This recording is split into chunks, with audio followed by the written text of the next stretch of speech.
네, 안녕하세요. 사업책방에서 68번째로 소개드리고자 하는 책은 바로 이 책, 마이클 샌델의 돈으로 살 수 없는 것들이라는 책입니다.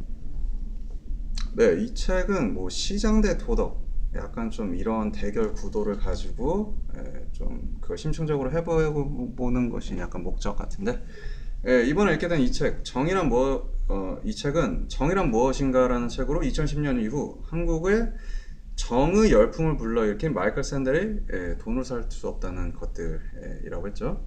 이 책은 마이클 샌델이 시장의 도덕적 한계에 대해 15년간 철저히 준비하고 고민하여 완성한 역작이라고 합니다. 책은 서론 15페이지와 그리고 본론 5장으로 구성되어 있습니다. 뒤에 두터운 주석을 빼면 280페이지가 좀 안 되네요. 샌델은 시장의 공정성을 통한 자원의 효율적 배분이 모두에게 이로울 것이라는 주장을 반박합니다. 이 사회는 돈으로 구매할 수 있는 것과 없는 것이 있는데 돈으로 구매해서는 안 되는 성, 입학 자격, 노벨상, 환경, 사회봉사까지 돈으로 사고 팔면 인간으로서 지켜야 할 도덕적 가치가 밀려난다고 주장합니다. 즉 시장의 교환은 중립적인 것이 아니라 재화의 가치를 변질시키게 된다는 말이에요. 성적이 좋은 아이들에게 돈을 주면 공부를 잘하게 하려는 본래의 의도는 사라지고 아이들은 돈을 받기 위해 공부할 것입니다. 시장적 인센티브가 비시장적 유인을 밀어내기 때문이에요. 모든 것을 시장에서 교환 가능한 것으로 만들면 시민적 참여, 공공성, 우정과 사랑, 명예 등 인간사회의 모든 덕목이 사라지게 된다는 것이에요. 효율성을 추구하기보다는 무엇이 정말로 소중할 것인가? 어떻게 살아가고 싶은가? 라는 근본적 질문에 우리는 답을 해야 합니다. 책 돈으로 살 수 없는 것들은 가정생활을 비롯해 개인이 맺는 관계, 교육, 건강, 환경, 시민생활, 스포츠, 심지어 삶과 죽음의 문제에서 돈과 시장이 차지하는 적절한 역할을 놓고 토론하도록 독자를 격려합니다. 세상에는 돈으로 살 수 없는 것들이 있습니다. 하지만 요즘에는 그리 많이 남아있지 않아요. 모든 것이 거래 대상이 되고 있기 때문입니다. 몇 가지 예를 들어볼게요. 교도소 간방 업그레이드, 나홀로 운전자가 카풀차로 이용하기, 인도인 여성의 대리모 서비스, 미국으로 이민하는 권리, 멸종 위기에 놓인 검은 코뿔소를 사냥할 권리, 의사의 휴대전화번호, 대기에 탄소를 배출할 수 있는 권리, 자녀의 명문대 입학 허가 등등이 있습니다. 요즘은 돈을 벌 수 있는 새로운 방법이 많습니다. 뭐 예를 들어서 이마나 신체 일부를 임대하여 상업용 광고를 게재하는 방법, 제약회사의 생동성 실험 대상이 되는 것, 이건 이미 한국에도 있죠. 민간 군사 기업에 고용되어 소말리아나 아프가니스탄 전투에 참가하는 것, 의회 공청회를 참관하려는 러비스를 대신해 국회의사당 앞에서 밤새 줄을 서고 좌석을 확보하는 것, 아프거나 나이 든 사람이 가지고 있는 생명보험 증권을 사서 피보험자가 살아있는 동안 보험료를 불입하고 그들이 사망하면 사망보험금을 수령하는 방법 등 말이죠. 대부분 미국에서 적용 가능하고 한국에서 지금 이제 가능한 건 생동성 실험 그 정도가 우선 확인이 되네요. 2008년 금융위기가 터지기 전까지 수년 동안은 시장에 관한 신념과 규제 완화로 특징 지을 수 있는 격렬한 시대, 즉 시장 지상주의, Market Triumphalism 시대였습니다. 이 시대는 1980년대 초 로널드 레이건과 마거렛 태처가 번영과 자유로 향하는 열쇠는 정부가 아닌 시장이 쥐고 있다는 신념을 선언하면서 시작했습니다. 하지만 오늘날 이러한 신념은 의심의 화살을 맞고 있어요. 시장 지상주의 시대는 막을 내린 것입니다. 금융위기가 발생하자 시장이 과연 위험을 효율적으로 분산하는 능력을 가졌는가에 대해 의심받는 정도에 그치지 않았습니다. 시장이 도덕에서 분리되고 있다는 인식이 널리 퍼지면서 시장과 도덕을 다시 연결해야 한다는 목소리가 커졌습니다. 지난 30년 동안 발생한 가장 치명적인 변화는 탐욕의 증가가 아니었습니다. 그것은 바로 시장과 시장 가치가 원래는 속하지 않았던 삶의 영역으로 팽창한 것입니다. 영리를 추구하는 학교와 병원과 교도소가 늘어나고 전쟁을 민간 군사 기업에 위탁하는 현상이 확산되고 있는 현실을 생각해 봐야 할 것이에요. 이라크와 아프가니스탄에서는 민간 군사 기업의 수가 미국 군대의 수를 앞질렀습니다. 건강, 교육, 공공안정, 국가보안, 사법체계, 환경보호, 스포츠와 여가활동, 임신과 출산, 그 밖의 기타 사회적 재화에 시장 논리가 개입하는 현상은 30년 전에는 대부분 들어본 적이 없는 것들이었어요. 하지만 오늘날 우리는 이러한 현상을 대부분 당연하게 받아들이고 있습니다. 우리가 모든 것을 사고 팔 수 있는 사회를 향해 나아가고 있다는 사실을 걱정하는 이유는 무엇일까요? 두 가지 이유를 생각해 볼 수 있습니다. 바로 불평등과 부패예요. 우선 불평등에 관해서 생각을 해보면 모든 것이 거래 대상인 사회에서 생활하기란 재산이 넉넉하지 않은 사람에게는 더욱 힘듭니다. 따라서 돈으로 살 수 있는 대상이 많아질수록 우리가 부유한지 가난한지가 더욱 중요해집니다. 모든 것을 거래 대상으로 삼기를 주저해야 하는 두 번째 이유는 설명하기가 더욱 어렵습니다. 두 번째 이유는 불평등과 공정성이 아니라 시장의 부패 성향에 관한 것이에요. 삶 속에 나타나는 좋은 것에 가격을 매기는 행위는 모두 그것을 오염시킬 수 있습니다. 시장이 단순한 재화를 배분하는 역할에만 머물지 않고 교환하는 재화에 대해 어떤 태도를 드러내면서 부추기기 때문이에요. 아이들에게 돈을 주어 책을 읽게 하는 행위는 아이들을 독서에 힘쓰게 만들지는 모르나 독서를 내재적 만족의 원천이 아니라 일종의 노동으로 여기도록 합니다.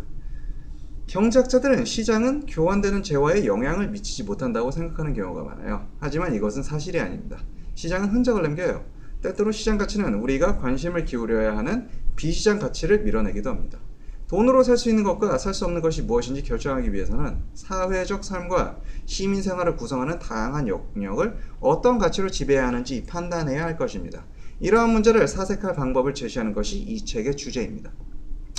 삶 속에 나타나는 좋은 것은 상품화하면 변질되거나 저평가됩니다. 시장에 속한 영역이 무엇인지, 시장과 거리를 두어야 할 영역이 무엇인지 판단하려면 해당 재화, 즉 건강, 교육, 가정생활, 자연, 예술, 시민의 의무와 같은 재화의 가치를 평가하는 방법을 결정해야 합니다. 이는 단순히 경제적인 문제에 그치지 않고 도덕적이면서 정치적인 문제예요. 이 문제를 해결하면 사례별로 이러한 재화의 도덕적 의미와 재화 가치의 적절한 평가 방법에 관해 토론을 벌여야 합니다. 시장 지상주의 시대에는 이러한 토론이 이루어지지 않았습니다. 그 결과 이러한 문제를 제대로 인식하지 못한 사이에 그렇게 하겠다고 결정하지도 않은 채 우리는 시장 경제를 가진 시대에서 시장 사회를 이룬 시대로 휩쓸려 왔어요. 시장 사회는 시장 가치가 인간 활동의 모든 영역에 스며들어간 일종의 생활 방식이에요. 시장의 도덕성에 대한 중요한 문제들을 고민해 볼 필요가 있다는데 동의해도 우리의 공적 담론이 그러한 역할을 제대로 해낼 수 있을지 의문이 들 수 있습니다. 시장의 역할과 영향력을 제고하려는 그 어떤 노력이든 두 가지 위협적 방해 요소를 인지하는 데서 시작해야 합니다. 한 가지 방해 요소는 1929년 10월에 있었던 경제 대공황이라는 최악의 경제 실패를 겪고 80년이 흐른 후에도 계속되고 있는 시장 중심적 사고의 영향력과 권위입니다. 두 번째 방해 요소는 공적 담론에서 표출된 증오와 공허감이에요. 이 두 가지는 서로 완전히 무관하지 않습니다. 시장의 도덕성에 관해 생각하려면 무엇보다 월가의 은행들과 그들의 무모한 헤지펀드, 구제금융조치, 규제개혁을 머리에 떠올립니다. 하지만 오늘날 우리가 직면한 도덕적, 정치적 도전은 이보다 보편적이고 일상적입니다. 다시 말해서 사회관습, 인간관계, 일상생활에서 시장의 역할과 영향력에 대해 다시 생각해 보아야 합니다. 첫 번째 장의 주제는 세칙이에요. 선착순의 개념이 점차 희미해지고 있습니다. 약간의 돈만 더 내면 보안 검색되든 놀이공원의 인기 놀이기구든 줄을 서서 기다릴 필요 없이 빨리 이용할 수 있기 때문이에요.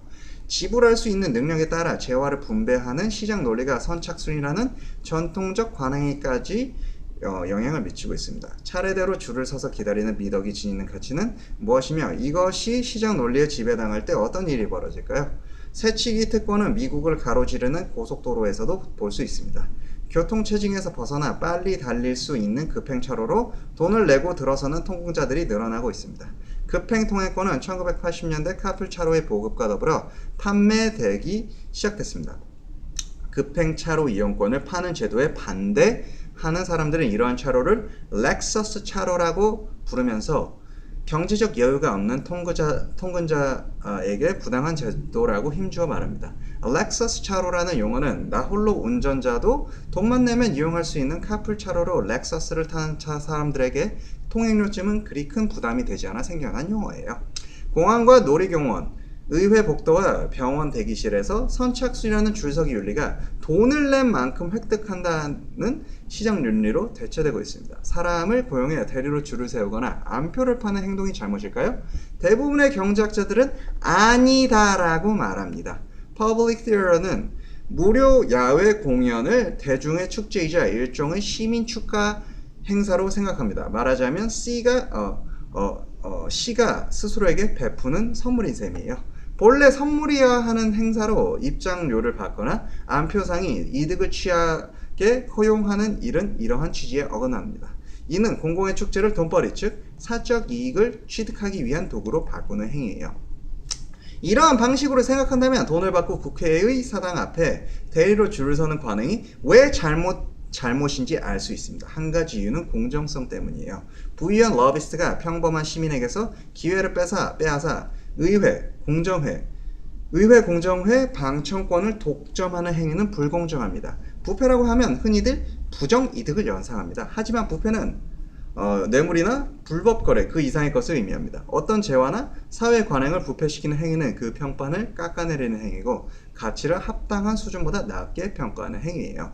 이러한 의미에서 의회 공천권 방청권에 가격을 매기는 것은 일종의 부패입니다.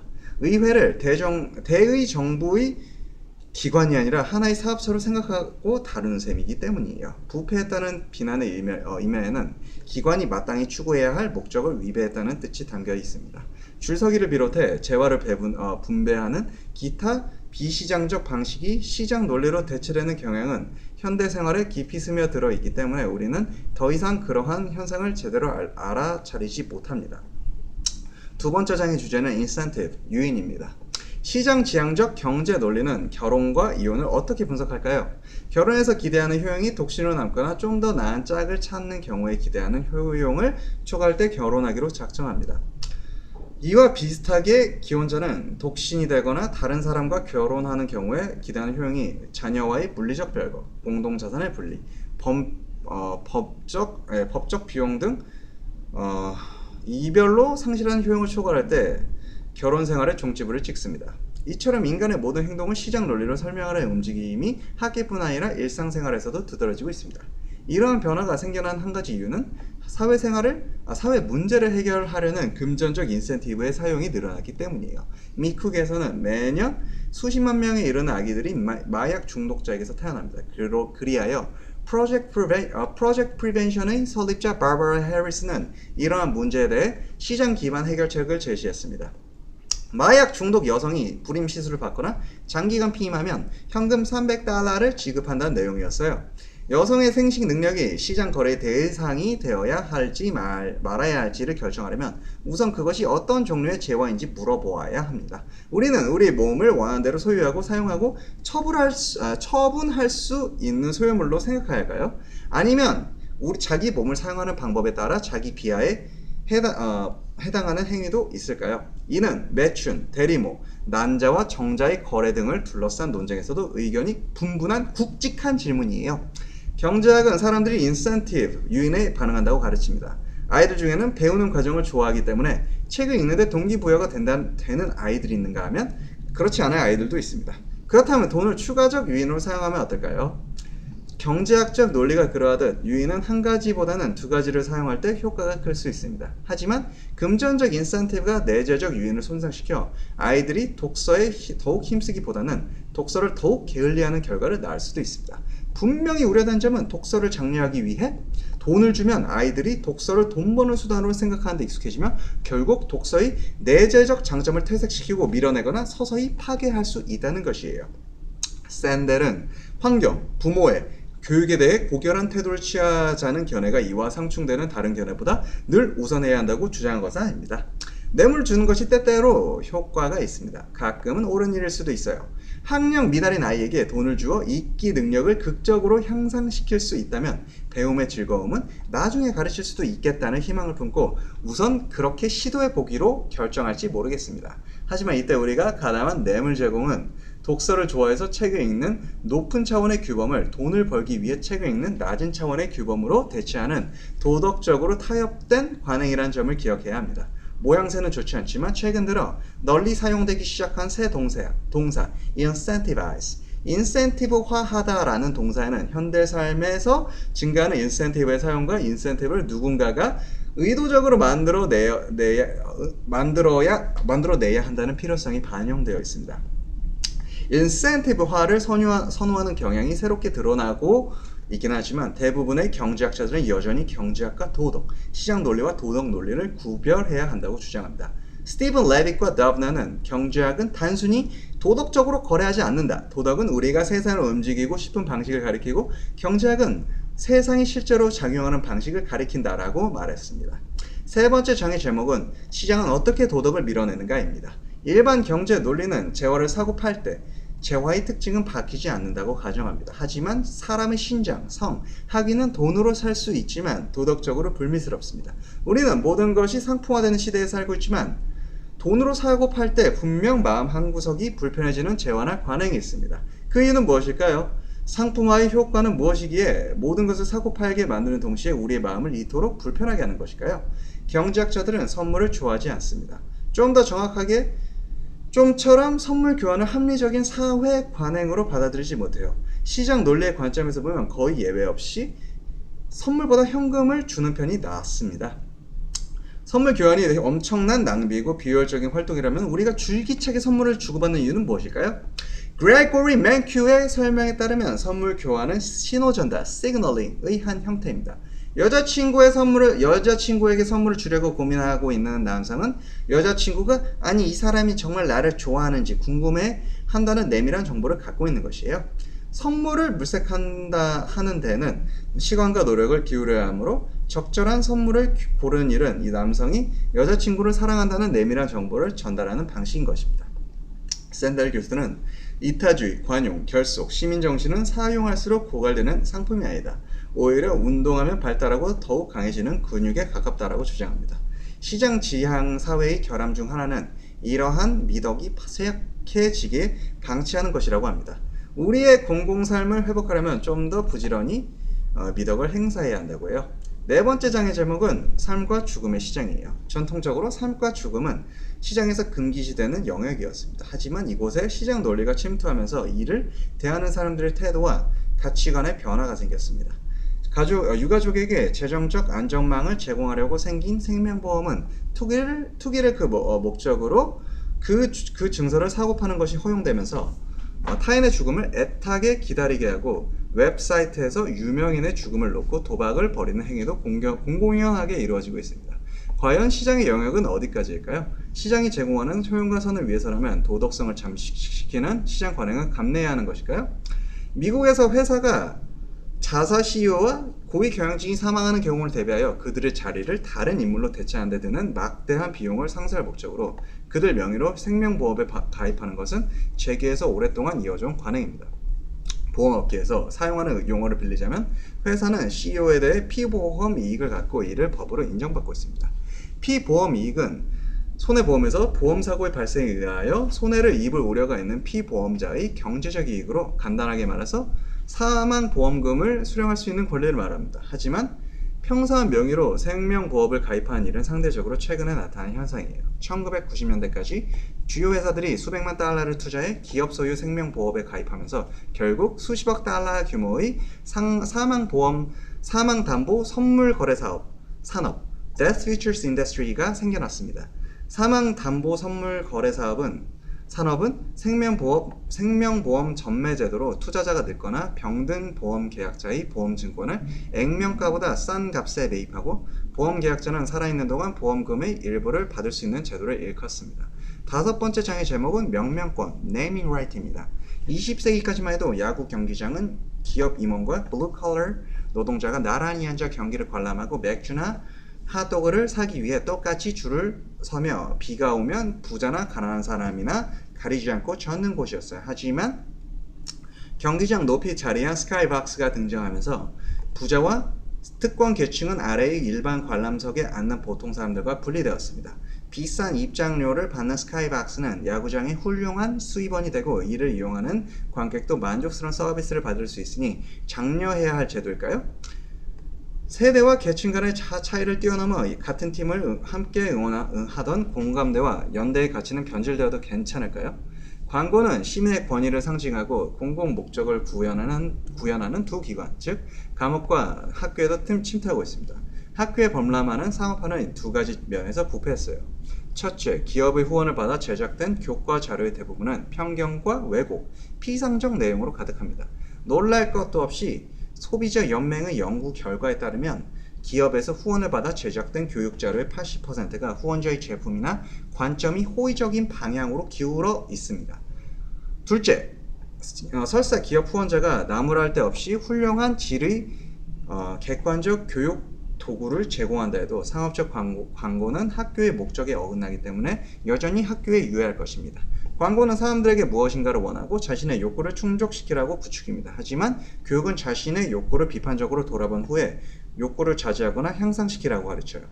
샌델이 말하려는 요즘은 시장과 상업이 재화의 성질을 바꾸는 상황을 목격했다면 시장에 속한 영역은 무엇이고 시장에 속하지 않은 영역은 무엇인지 의문을 던져야 한다는 것이에요. 자, 이렇게 해서 산업책방 68번째 돈으로 살 수 없는 것들 마이클 샌델의 책을 여기서 마치도록 하겠습니다. 청취해주시고 시청해주신 여러분 대단히 감사합니다.